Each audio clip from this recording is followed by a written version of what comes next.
اوكي. والتاتش بتاع الدارك كوميدي او الكوميديا السوداء. وهو غريب برضو، غريب بس أوي. عجبني.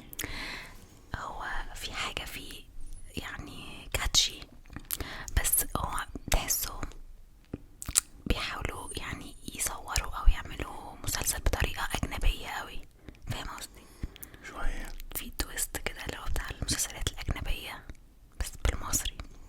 لا انا دايما في الحلقات الاولى كنت دايما ببقى مسترس قوي. صح، في ستريس في المسلسل، في كمية توتر رهيب. رهيب رهيب. بس تمثيل سبا مبارك 10/10.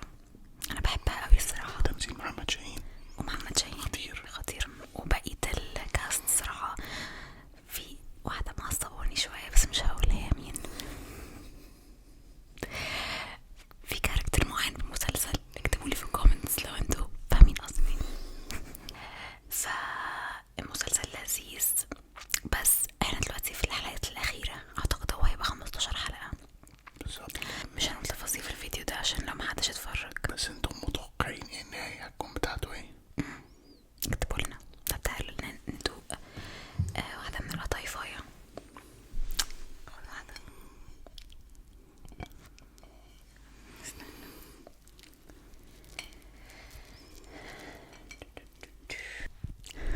يلا 3 2 2 1. 1.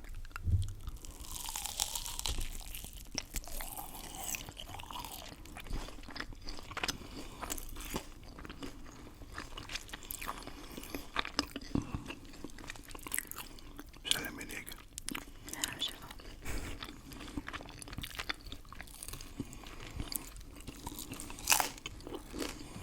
طيب صغيرة اوي. هيبقى في الكاميرا دي الاوتو فوكس بتاعها يعني مثلا هوريكم برفيوم.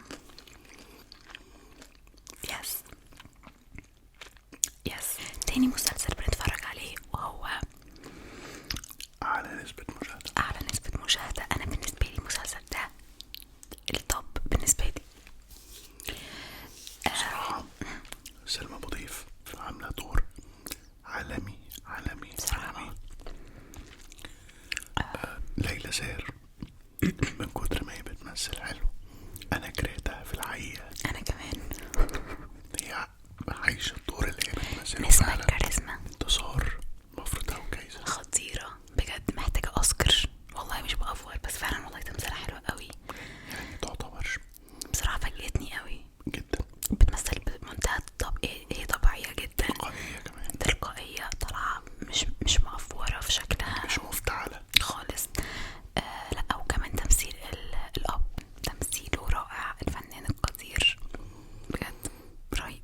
سلمى أبو ضيف حاسة ان هي عاملة دور جديد عليها خالص، بالظبط. وبجد عملته حلو جدا. اللي عجبني في المسلسل اوفر اول انه بيناقش قضية هي اصلا مستوحاة من قصص حقيقية حصلت. ضربينهم في خلاط وحاطينهم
عشان الناس اللي ممكن ما تكونش اتفرجت عليه. يس.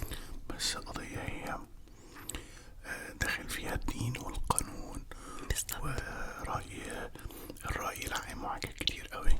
بس اياد نصار طبعا الصراحة جامد، تمثيله جامد. تمام. واسمها ايه نسيناها؟ مين؟ مراته يسرا اللوزي. يسرا اللوزي. she's so cute الصراحة، بجد والله هي كيوت فعلا. هي كيوت. ايه؟ انت لسه قايلة. انا اقول كيوت. انت لسه قايلة اياد نصار جامد. جامد، ما قلتش مثلا امور. تمثيله جامد. اوكي.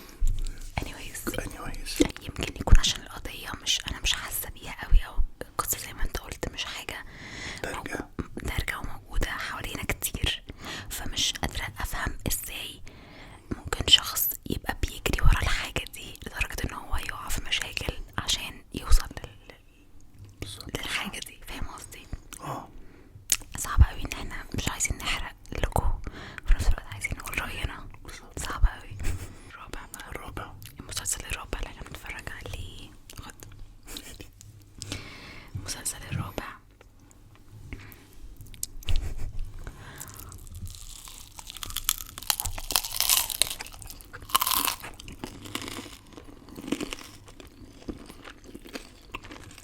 الرابع ايه؟ نسيت. مسار اجباري. انت بتكلم عليه شوية. هو عاجبه اوي المسلسل ده. عايز ادي شوت اوت صاحبي وحبيبي وليد المغازي، عظام الجن. خطير بصراحة. دور يعني دور ثانوي بس مهم. هو ده الكوميك ريليف اللي بيقولوا عليه. كوميك ريليف ده الكاركتر الكوميدي اللي بيبقى محطوط في سياق الدراما عشان يخفف المشاهد. صح. اوكي. طيب احمد داش. عصام عمر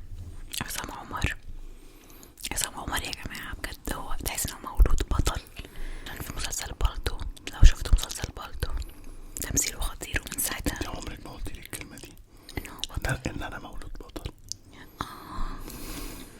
انا قصدي مولود بطل فنيا، يعني مش بطل انه هيرو في الحياة. طب ما انا مولود بطل. انت هيرو يا قلبي. بصراحة تمثيله حلو جدا احمد داش.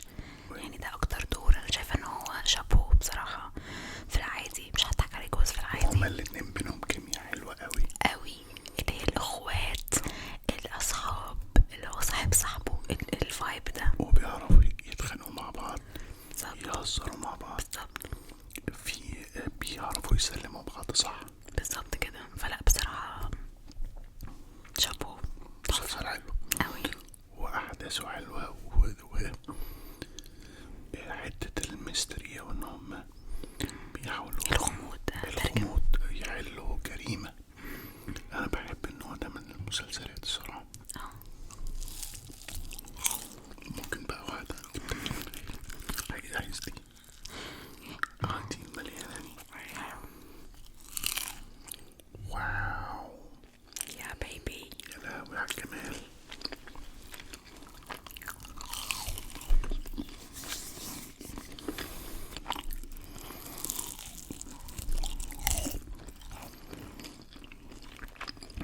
معرفش ان في اوفر